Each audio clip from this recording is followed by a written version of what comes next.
The Great Plague of Marseille was the last of the significant European outbreaks of bubonic plague, arriving in Marseille, France in 1720. The disease killed 100,000 people in the city and the surrounding provinces. However, Marseille recovered quickly from the plague outbreak. Economic activity took only a few years to recover, as trade expanded to the West Indies and Latin America. By 1765, the growing population was back at its pre-1720 level. Pre-plague city. Sanitation board. At the end of the plague of 1580, the people at Marseille took dramatic measures to attempt to control the future spread of disease. The City Council of Marseille established a sanitation board, whose members were to be drawn from the city council as well as the doctors of the city. The exact founding date of the board is unknown, but its existence is first mentioned in a 1622 text of the Parlement of Aix. The newly established sanitation board then made a series of recommendations for maintaining the health of the city. The most major component of the sanitation board was to establish a bureaucracy for the maintaining of the health of Marseille. In addition to protecting the city from exterior vulnerabilities, the sanitation board sought to build a public infrastructure.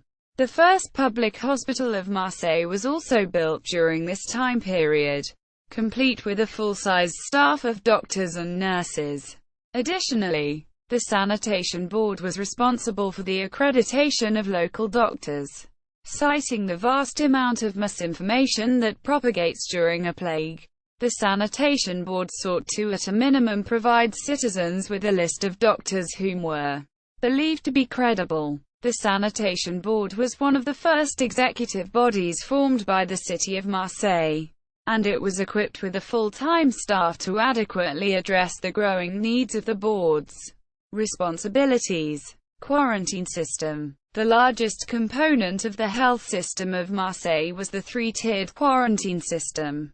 Members of the sanitation board inspected all incoming ships and gave them one of three bills of health. The Bill of Health then determined a ship and its cargo's access to the city. A delegation of members of the sanitation board was to greet every incoming ship.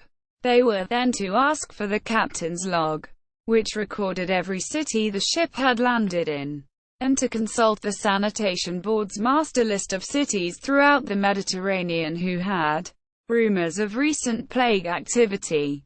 The delegation also inspected all the cargo, crew and passengers looking for signs of possible disease.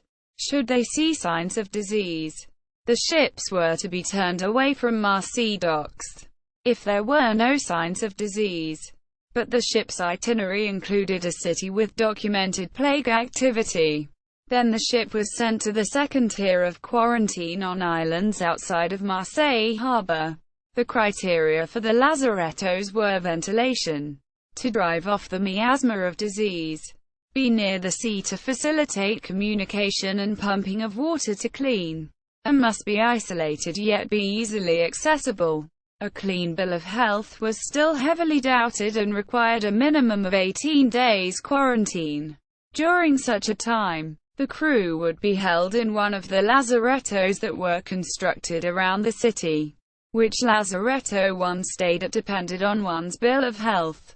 With a clean bill, one went to the largest quarantine site, which was equipped with stores and was large enough to accommodate many ships and crews at a time. If they believed there to be a possibility of plague, they were sent to the much more isolated quarantine site, which was built on an island off the coast of the Marseille harbor. The crew and passengers were to wait there for 50 to 60 days to see if they developed any sign of plague. Once crews served their time, they were allowed into the city in order to sell their goods and enjoy themselves prior to departure. Outbreak and fatalities. This great outburst of plague was the last recurrence of a pandemic of bubonic plague, following the devastating episodes which began in the mid-14th century with the European Black Death. In 1720, Yersinia pestis arrived at the port of Marseille from the Levant upon the merchant ship Grand Saint Antoine. The vessel had departed from Sidon in Lebanon, having previously called at Smyrna, Tripoli, and plague-ridden Cyprus. It first infected and killed a Turkish passenger, followed by several crew members and the ship's surgeon. The ship was refused entry to the port of Livorno and, on arrival at Marseille, was promptly placed under quarantine in the lazaret by the port authorities, due largely to its monopoly on French trade with the Levant. This important port had a large stock of imported goods in warehouses and was actively expanding its trade with other areas of the Middle East and emerging markets in the New World. Powerful city merchants needed the silk and cotton cargo of the ship for the great medieval fair at Beaucaire and pressured authorities to lift the quarantine. A few days later, the disease broke out in the city. Hospitals were quickly overwhelmed, and residents panicked, driving the sick from their homes and out of the city. Mass graves were dug but were quickly filled. Eventually the number of dead overcame city public health efforts, until thousands of corpses lay scattered and in piles around the city. Attempts to stop the spread of plague included an act of the Parlement of Aix that levied the death penalty for any communication between Marseille and the rest of Provence. To enforce this separation, a plague wall, the Mur de la Peste, was erected across the countryside.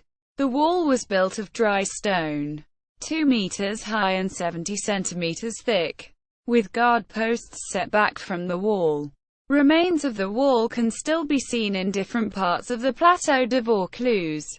During a 2-year period, 50,000 of Marseille's total population of 90,000 died, and an additional 50,000 people succumbed as the plague spread north, eventually reaching Aix-en-Provence, Arles, Apt and Toulon. Estimates indicate an overall death rate of between 25% to 50% for the population in the larger area, with the city of Marseille at 40%, the area of Toulon at above 50%, and the area of Aix-en-Arles at 25%.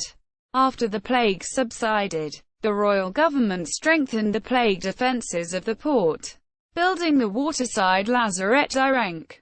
A double line of 15-foot walls ringed the whitewashed compound, pierced on the waterside to permit the offloading of cargo from lighters. Once merchantmen had passed inspection at an island further out in the harbour, where crews and cargoes were examined. Recent research. In 1998, an excavation of a mass grave of victims of the bubonic plague outbreak was conducted by scholars from the Université de la Méditerranée.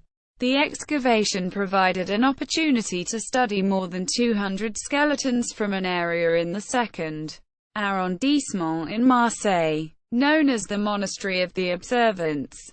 In addition to modern laboratory testing, archival records were studied to determine the conditions and dates surrounding the use of this mass grave. This multidisciplinary approach revealed previously unknown facts and insights concerning the epidemic of 1722.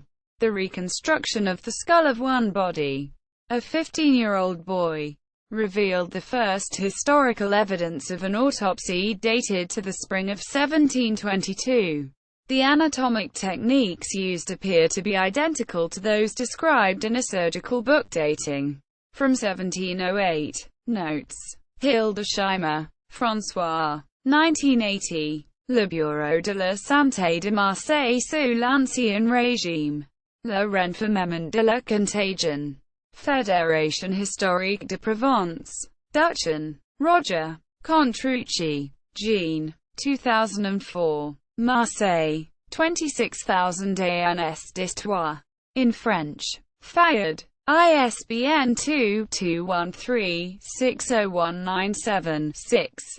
Chapter 42. Pages 360 to 378. Signoli. Michel. Segui. Isabelle. Biraban. Jean Knoll. Dutour. Olivier. Bell. Paul. 2002. Paleodemography and historical demography in the context of an epidemic. Plague in Provence in the 18th century.